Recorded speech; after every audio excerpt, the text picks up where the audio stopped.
بسم الله الرحمن الرحيم. اللهم لك الحمد حتى ترضى ولك الحمد إذا رضيت ولك الحمد بعد الرضا.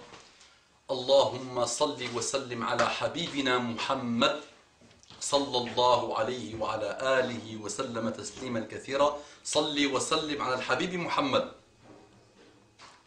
رب اشرح لي صدري ويسر لي أمري واحلل عقدة من لساني يفقه قولي.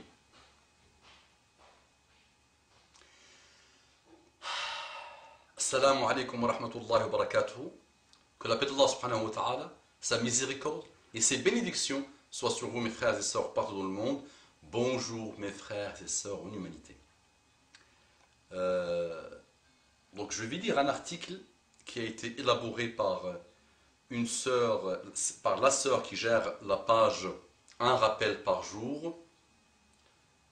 Yashhadullah, Allah est témoin que je fais beaucoup de doigts pour cette sœur, pour ses convictions, pour sa constance dans le rappel d'Allah subhanahu wa ta'ala, pour ses coups de main. Elle m'a beaucoup aidé à mes débuts. Elle m'aide toujours, alhamdulillah. Jazaha Allahu kulla khair. Allahumma aslah shu'unaha. Allahumma ij'alha min ahli al-jannah. Allahumma akhlis niyataha. Allahumma ya rabbi ij'al a'malaha fi Mizan et hasanatiha. Ya Allah, mets ce qu'elle fait dans la balance de ses hasanat et Ya Rabbi, fais en sorte que tout ce qu'elle fait soit sincère pour le visage d'Allah subhanahu wa ta'ala. Donc écoutez avec moi cet article que je lis, je ne lui rajoute rien. Donc la fête du mariage entre le glam, le haram et la satisfaction d'Allah azza wa jal. Aujourd'hui, je vais m'intéresser à la cérémonie de mariage. Un sujet qui doit faire briller les yeux de beaucoup, ou je dirais même de tout le monde. Au fur et à mesure que je vais écrire, on se rejoindra tous sur une même idée et un même souhait. Celui d'obtenir la baraka d'Allah, la baraka c'est la bénédiction d'Allah subhanahu wa ta'ala, dans son engagement qu'est le mariage, Inch'Allah. Avant de commencer, je tiens à féliciter tous les frères et sœurs qui m'ont écrit et poser des questions sur le mariage, qu'Allah vous accorde sa bénédiction et une descendance pieuse. Quant à ceux et celles qui cherchent leur moitié, qu'Allah vous accorde un mari ou une épouse des plus pieuses qui saura vous satisfaire et avec qui vous avancerez dans le chemin d'Allah subhanahu wa ta'ala pour atteindre notre destination finale, le paradis. Amin, amin, amin. Ya Rabbal Alamin. Je ne vous présente pas les mariages version 2010.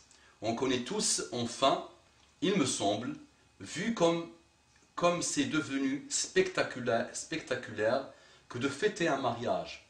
De la robe de mariée à 1000 € ou la limousine tout équipée, sans passer par les Saturday,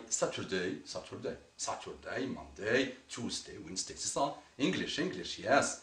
Pas les Saturday Night Fever, c'est ça, forever, qui dure jusqu'au dimanche soir. Le mariage en Allah Azza wa Jal ne s'arrête pas au fait de demander une sœur au mariage, dans le halal sans avoir forniqué ou quoi que ce soit d'autre. Au contraire, le mariage en Allah dure toute la vie. On entend souvent aujourd'hui chez les jeunes, ça y est, j'ai fait mon halal, reste plus que la grande fête, je vais économiser et prévoir ça l'an prochain, Inch'Allah. Mais vous prévoyez d'économiser pour quoi faire? Ou juste une soirée? Ah ok, intéressant tout ça. Tu vas inviter du monde? Oh ouais, Inch'Allah, la famille, les amis, les potes, les vrais quoi. Hey, tu viens? T'assures quoi? Oh, t'assures?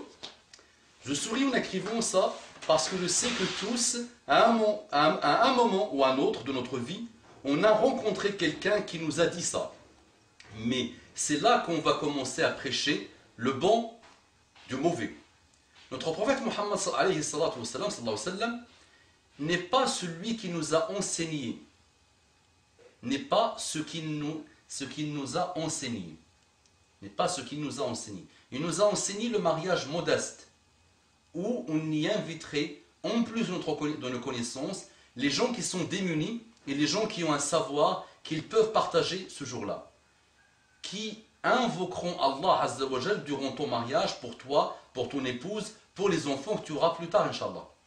Lisez ce hadith où Muhammad sallallahu alayhi wa sallam dit dans une tradition authentique apportée par Al-Bukhari et Muslim, le pire des repas de noces est celui auquel on n'a invité que des riches en laissant les pauvres à l'écart, et celui qui ne répond pas à une invitation a désobéi à Allah et son messager.